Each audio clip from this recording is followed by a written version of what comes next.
The two princes of the Firenze Empire were people to be envied because of their power.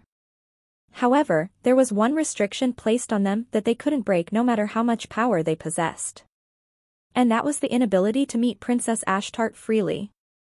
The oracle was given by Horium, the high priest, and it was because of this oracle he risked the wrath of the emperor as he beseeched, "You don't have to believe in the prophecy, but please do one thing. Stay away from the darkness that dwells in the empress's palace." Therefore, even after the Empress Rebecca died after giving birth to their sister, they weren't allowed contact with the Star of Darkness for the last 10 years. Many people who saw Princess Amaryllis assumed that she was the Princess of Light because of her strikingly silver hair, and Prince Miragen was no different. That is, until he met Ashtart for the first time. He flinched as her face came to mind once again, the ink spilled from the tip of his pen, and he frowned. A voice spoke up as he told the prince he didn't seem to be in a good mood, and the crown prince answered that it was nothing as he glanced up to find the second Prince Noah, leaned back on the door. Prince Noah had silver hair much like the rest of the royal family with vivid green eyes. The young prince had followed Prince Miragen's attacker, but it proved to be fruitless as the attacker had cautiously slinked away. Prince Noah however wasn't surprised since they'd attacked the crown prince, a person considered to be of great skill in the empire. Prince Miragen was once again reminded of the little black-headed princess that had saved him, and his heart throbbed painfully at the memory. A maid entered with a bow as she told the prince that 10 dresses had been prepared for the servant of the empress's palace, Loina Jores. Prince Noah, who'd been standing off to the side quietly, inquired curiously about the dresses, but silence greeted the prince as the crown prince refused to answer. As the maid turned to leave, he loudly called out for her to wait and told her to prepare some dresses for the princess as well. The maid looked at the crown prince in confusion. Prince Noah, it seemed, shared the maid's confusion because he knew his brother not to be so secretive, so why was he now? He was gifting dresses to Ashtart? But why? The prince thought back to his conversation with Loina Jores. The way she'd insulted him, and she'd seemed ready to lose her life for it, but the prince had surprised her as he said that he'd forgive her this once despite the insolence she'd shown him, but only because she'd seemed to be someone precious to Princess Ashtart. He knew this because even though she'd worn a dress closely resembling rags, Ashtart had asked for a new dress for Loina. As he'd passed by, he told her to take it as grace for a family member he'd done nothing for until now, but she should not mistake it for a mercy that would be given a second time. Loina stood there quietly until Sir Ashton approached her. He'd heard the words exchanged between them and he scolded her for her foolish behavior. If she cared for the princess, she shouldn't be so reckless with her life, he told her. His words seemed to jolt her back to life and she grabbed the lapels of his uniform and shouted out questioningly, "Why wasn't he with the princess?" Sir Ashton was surprised by her aggressiveness and explained that she had been with him until recently because he'd been given an order, and he couldn't have refused. She should still be at the gazebo where he'd left her. But of course, they wouldn't find the little princess there for she was off on an adventure of her own. She stood with Ryan as lilies of the valley, her favorite flower, surrounded her. Ryan had brought her to this garden to show her this flower since he knew how much she adored it. She was mesmerized by its beauty, but she felt strange, as if she'd already seen all this before. She flinched as she realized that it all reminded her of the lily garden in the palace. She remembered Princess Amaryllis and how she'd wanted her hairpin, and Ashtart grabbed her hair in a panic as she reached for it. But it wasn't there? She clutched at her hair, hoping to find it, but it was useless. Her precious hairpin that Loina had given her, a hairpin she'd never taken off, was lost. Ryan, who'd been watching her quietly, touched her shoulder as he told her that there were sandwiches prepared at the gazebo, and that seemed to have drawn out her excitement, her dejected expression gone for now. As they sat under the gazebo enjoying the sandwiches Ryan had prepared, Ashtart asked curiously why Ryan treated her so kindly. He looked at her as he told her that while she reminded him of someone he knew, it was also a personal matter to him, but regardless of everything else, showing general kindness was just something that should be done. He smiled as he told her to just say thanks at times like this. Ashtart was convinced that Ryan was an honest and kind person with a beautiful soul, but why was he in shackles? How uncomfortable those must be for him, she told him, and touched the chains. She thought him a criminal upon their first meeting, but he was able to leave his home, yet he never ate any of the snacks with her. Still touching the chains, she asked quite earnestly, "If it's all right with you, can I take them off?"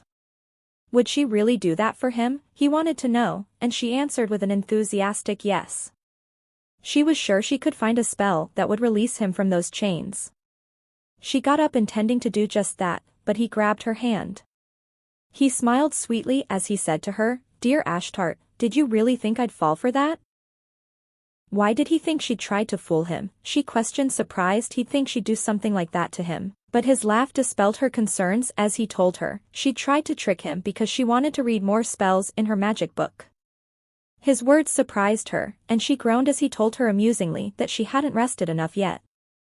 To do magic, something must be given in return with equal value, and if that simple rule were to be ignored, her body would suffer the consequences, so no matter what she said, he refused to return her book of magic. "Ryan, you dummy," she said as she turned away with a pout. She only said that because she genuinely worried for him. How mean he was, she thought. She turned as he spoke up. While he appreciated her concern for him, he had no plans of taking them off anytime soon because there were a few people who'd feel quite anxious and unsafe if he ever were to remove those chains, but Ashtart was confused. Who were these people and why would they be worried if he did so? Maybe his family? Ashtart knew how kind Ryan was, so it baffled her why anyone would fear him. She looked down as she asked quietly if he'd keep them on forever, and at his nonchalant response of maybe, she shouted out that he couldn't possibly do that. He couldn't live as if in hiding for the rest of his life. She knew how lonely it could get to live hidden away.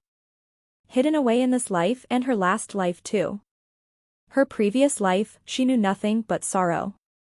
She never had a name because she was a slave sold from place to place. And one family, a viscount she'd been sold to, had children that liked her a lot.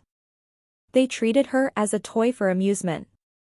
They played tricks on her that caused her untold pain. The more she suffered, the happier it made them, and because she didn't know anything like kindness, she got used to their mistreatment. One particular day she was given food to eat, unknowingly to her that something had been put inside. That night she writhed in agony as she threw up blood. She called out for help, but of course no one came to her aid. No one looked for her as she called out for anyone to save her. She'd faced her death alone and cold, with no one from which to seek comfort. She'd made a wish in her last moments. She'd wished for family in her next life that would love her, and she in turn would devote her whole heart to loving and protecting them. Yes, she was Ashtart Firenze of the Firenze Empire, but she was also a princess with her previous life's memories intact. A princess that wanted only one thing since her new life, a loving family, and she'd only gotten to experience that through Loina. The family that she'd had did not want her no matter how hard she tried. She recalled her brother's scalding words that day as he rejected her love, and she was hurt so deeply, she flinched in pain once again. Ryan called out her name as he saved her from painful memories.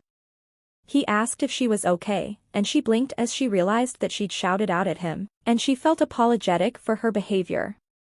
He told her that he would do as she asked, he would stop living in hiding. She nodded happily at his words, and then she asked him about the lily of the valley. Did he like that flower too? He gazed out at the dusky sky painted in an array of orange and pink hues. He told her his family liked them. His gaze startled Ashtart because his eyes had lost its glow as it dulled and turned sharp. Ashtart had noticed how cold his voice turned when he spoke about his family and how bitter his smile looked. It had crossed her mind that maybe he too missed his family just as she did.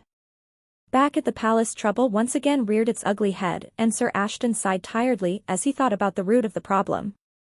Princess Amaryllis had sat with the Emperor and told him that she'd met with Ashtart. She'd asked to borrow her hairpin, but Princess Ashtart had refused. Amaryllis told the Emperor innocently. She retold the story to her own liking. She knew Ashtart wasn't a bad child, but she'd wanted a hairpin just like hers. At her words, the Emperor had sent out people to find the finest hairpin in the land, and rumors began to circulate within the palace that, just as prophesied, Princess Ashtart had begun to torment the Princess of Light, Amaryllis. Sir Ashton frowned as he thought about Loina. Had she made it back safely with Princess Ashtart that day? It was strangely quiet, he thought as he looked at the doors, almost as if waiting for her to barge in at any moment. She was notorious for such uncouth behavior. She usually came to complain about the palace to a point where she was nicknamed the Walking Calamity. He walked to the door and just as he tugged on the handle, Loina barreled in and clutched at his coat. Her nearness surprised him, but she gave him no time to respond as she pleaded for help. Her next words sent his mind into a frenzy. "Princess Ashtart has disappeared," she said, panicked. Loina sobbed into Sir Ashton's chest. Sir Ashton grasped her shoulders, and he gently pushed her back as he tried to calm her down. Loina explained that she'd gone to the gazebo to fetch the princess, but when she'd gotten there, the teacups and tea were spilled all over the place. But everywhere she looked, the princess was nowhere to be found. She'd gone to the Empress's palace hoping to find the princess there, but she was nowhere to be seen. Sir Ashton stood, guilt-stricken. If only he'd escorted the little princess back to her palace. He'd promised to help her upon their first meeting. He recalled seeing Princess Ashtart for the first time as Loina had barged in as per her usual. She'd stood beside Loina, hand in hand, and the knights had all looked on bewildered. As was the usual behavior as they'd seen her hair, everyone whispered about the Star of Darkness and about her hair that was as black as obsidian. But Sir Ashton silenced them as he stepped forward and bowed in respect to the princess. "What brings you here?" he asked, still bowed at the waist. He didn't know the princess, but he was trained as a vessel of the empire to only show respect as she was still a member of the imperial family, even if she was the Star of Darkness. But as she spoke up, she looked like anything but the darkness of the empire with innocent doe eyes and a kind demeanor. "Sorry for interrupting your training," she said with a slight head tilt. But Loina quickly interrupted as she told Ashtart not to apologize for the knightage hadn't performed to the best of their abilities, and her words annoyed Sir Ashton. But they were there to discuss something important. The intruder the princess found had been wounded, so he couldn't have gotten far. Sir Ashton questioned Ashtart about his appearance and the princess described his silver hair and his pretty appearance. Just as Sir Ashton realized who the princess spoke about, the prince spoke up from behind them. He stood with his usual frown on his face as he said, "I'm sure you're trying to say that person was me." He apologized to Ashtart for falling ill and wounded in her palace, but his voice lacked any warmth. Because she'd nursed him back to good health, he'd wanted to express his gratitude through Sir Ashton, but because they'd met, he asked her to state her wish. But Ashtart's eyes sparkled like orbs of gold as she excitedly stated she wanted a very pretty dress. The crown prince had accepted, but he said he would be sending a couple of dresses because saving his life should count for more than a mere dress. The knights including Sir Ashton had watched the entire exchange. As the prince walked away, little Princess Ashtart had shouted for the prince, calling him brother, and everyone could see how visibly startled the prince had been by the nickname. Could it have been when she'd asked for the dress, or could it have been when Sir Ashton had watched her whisper to the prince?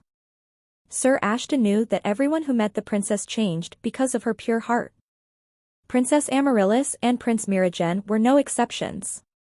He thought about how Loina, who hadn't flinched when faced with the crown prince, now trembled and wept in his arms because of Princess Ashtart's absence.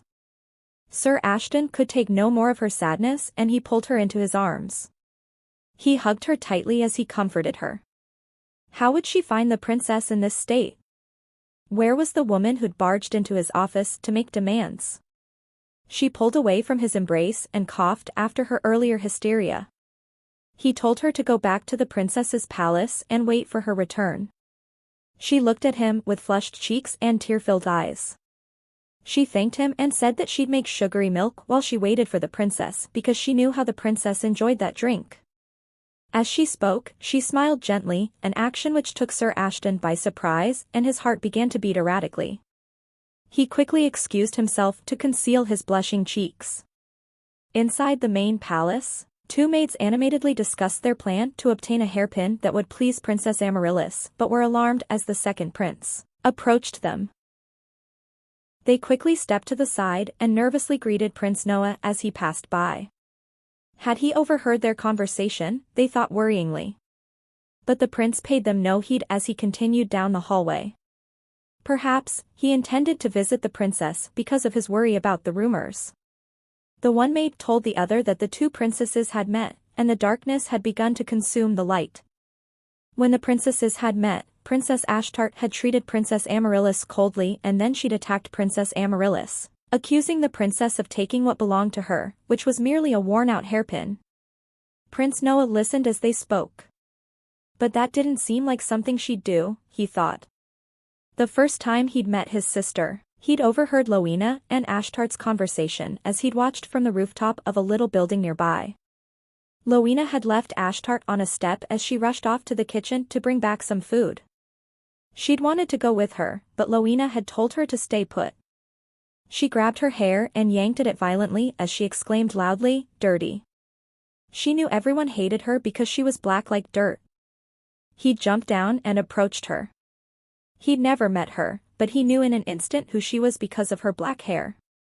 She looked up at him as he asked for her name.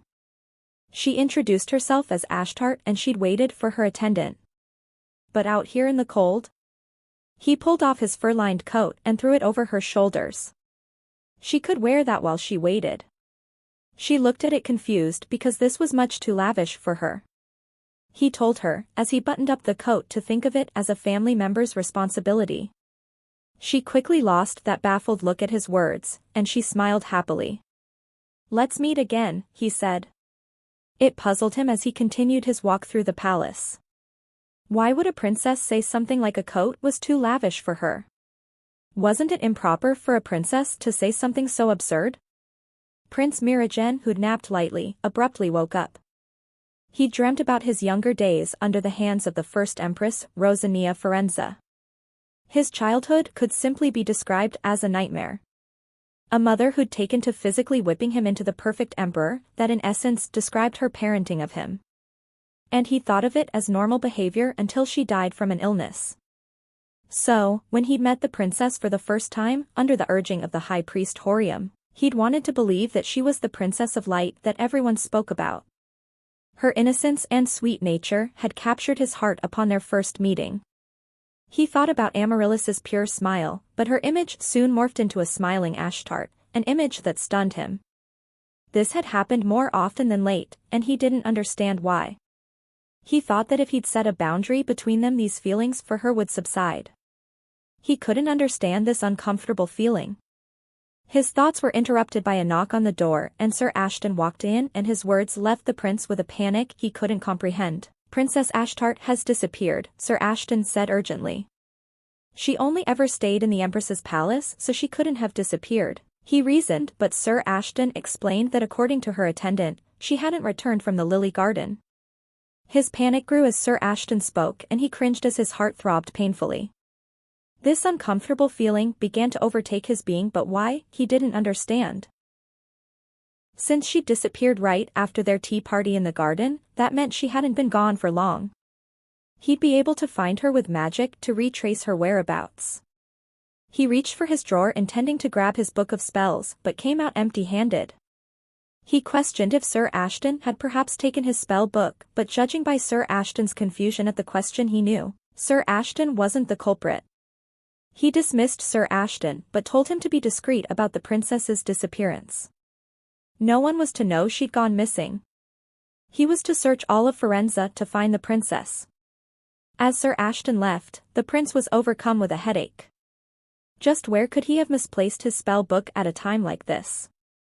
Unbeknownst to him, his spell book was in the hands of the little princess in a faraway land. She sat with the spell book as she read a spell to teleport her to a person that missed her the most at that very moment. Ryan spoke up and commented on her hard work.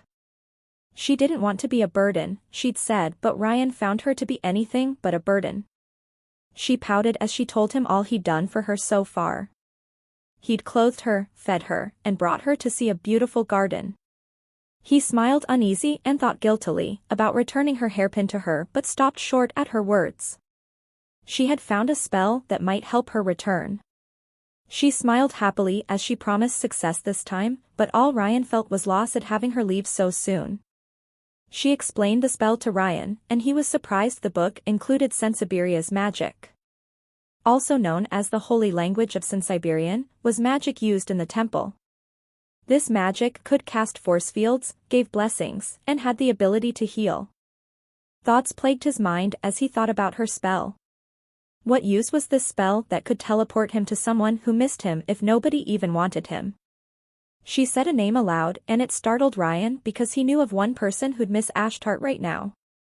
Ashtart spoke Lowena's name out loud, and a strong gust of wind spun around Ashtart, much like before. It cocooned her, almost as if in preparation for what was to come. The spell ran through her body like an electric current and Ashtart opened her eyes as light flashed. Ryan watched and dread settled in the pit of his stomach. What if she really went back now? Loneliness would consume him once more without her presence. Like a ripple in the air, a portal opened to reveal Lowena, who sat at a table, alone. Ashtart shouted out her name as she ran to the already closing portal. Ryan knew it was closing and tried to stop Ashtart and he grabbed her by the waist as she drew near. The action surprised her, and she looked at him questioningly. He said the words too soft for her to hear, "I can't let you go like this." Something snapped almost painfully and Ashtart knew it was her connection with the magic. The door grew smaller and Ashtart frantically reached for it as she tried to maintain the connection. But Ryan's words rang true as he told her how dangerous it was because the spell was a failure. She needed to stop for today, but she yanked herself out of his arms as she attempted it once more, heedless of Ryan's words. "Hoenelium," she shouted loudly and amongst a bellow of smoke, a translucent figure of Lowena appeared.